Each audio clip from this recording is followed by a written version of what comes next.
So, Minecraft Live happened, and I'm very, very happy, but also very, very disappointed in humanity. So, it's bittersweet. But let's get into the highlights. The good news is that we are finally getting the cave update of our dreams. The bad news is that Glow Squid won the mob vote. Guys, seriously, the Glow Squid? I saw Dream spamming the Glow Squid vote on Twitter, so I have a feeling he had something to do with it. And honestly, I'm peeved, but that's neither here nor there. I'm happy for you Glow Squid lovers out there. I hope you get everything you hoped and dreamed for, but you probably won't because the Glow Squid is not what you think it is. Captain Sparkles explained in his video this morning why the Glow Squid's name is actually pretty misleading. So you should watch that video because it was interesting. But anyway, it's not going to be what you think it is.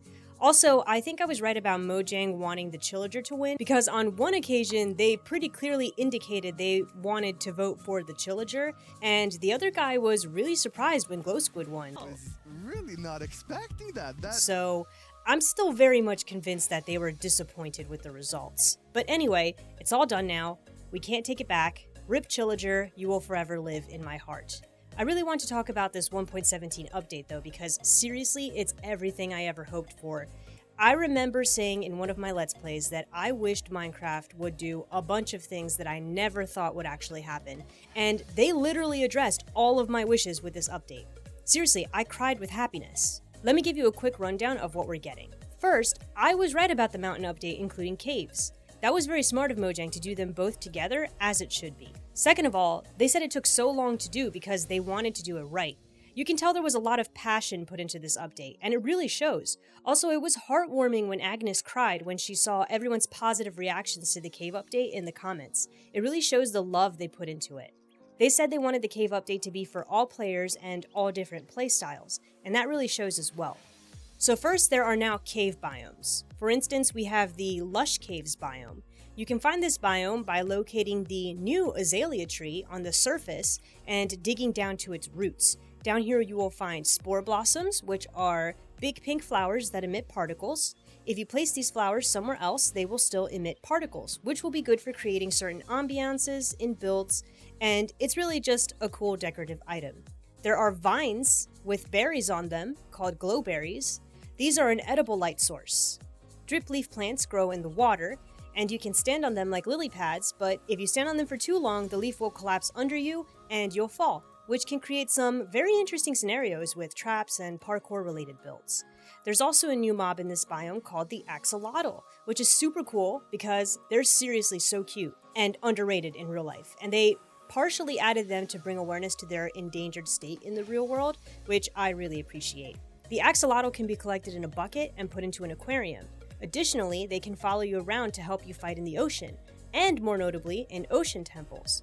Axolotls play dead when they take damage, and this makes mobs stop attacking them, allowing them to regenerate health. They can also regenerate your health as well, so this mob is going to be extremely useful and will add a lot of value to the game. Cave generation is different now with more variety in shapes and sizes. There are actually going to be local water levels, so that's going to create very interesting interactions with water inside of caves. It's going to produce naturally generated waterfalls that you can now ride down in a boat, as if you're whitewater rafting. And as someone who enjoys that type of stuff in real life, I was super pumped to see this feature. I mean, I never even dreamed that would be a thing in Minecraft. So now when you go mining, don't forget to take your boat with you for fast travel.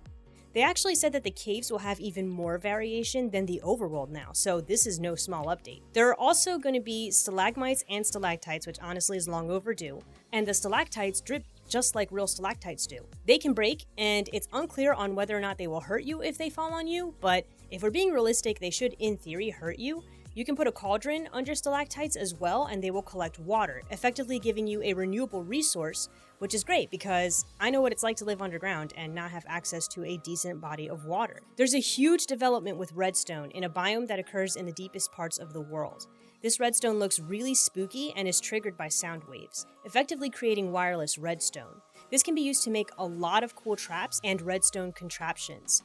Also, if you surround it with wool, you can control what direction it picks up sound waves from, so now wool has a new use as well. There's a new mob that lives in this biome, and he's terrifying.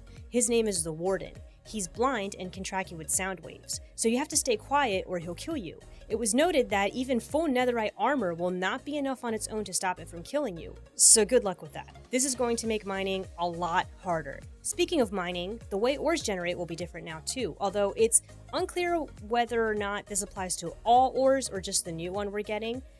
The new ore we're getting is copper, and they said it will spawn in veins, and you will be able to know if a vein is nearby by finding straggler pieces of copper first. That will eventually lead you to the vein itself.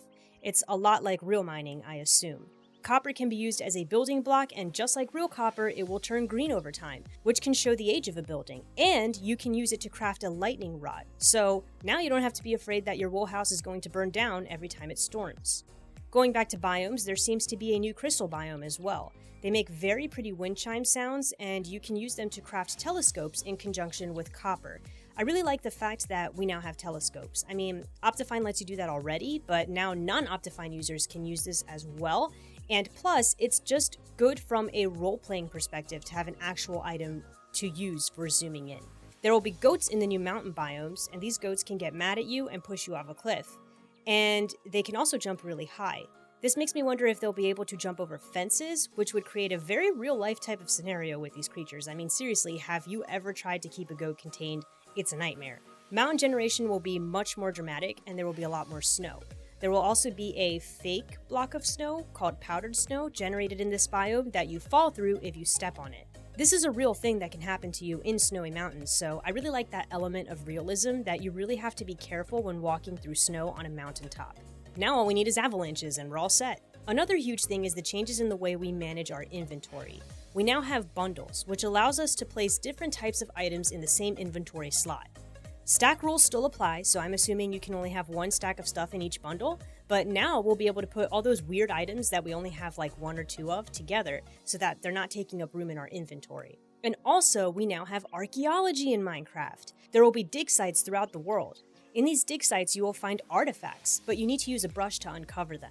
If you're not careful, you will break the artifact and lose it forever. But if you do obtain it successfully, you can put it onto a clay pot and make painted pots with the history of your world on them. It's so cool, and I'm so glad they did this because I literally mentioned this a couple months ago and never expected it to be an actual thing in Minecraft. Plus, we might have evil tomatoes now. I don't know, I wasn't really paying attention at that point. I was raging about the glow squid incident, but somebody please explain that to me. Additionally, Jens and Agnes would like everyone to know that they are indeed good friends. If you've been watching their videos, you know what I'm talking about. I just thought that was a nice touch. And the update is coming out sometime in 2021. We don't have a date for it yet, but I can't wait, and I'm absolutely mind blown. And I can't believe you voted for the squid.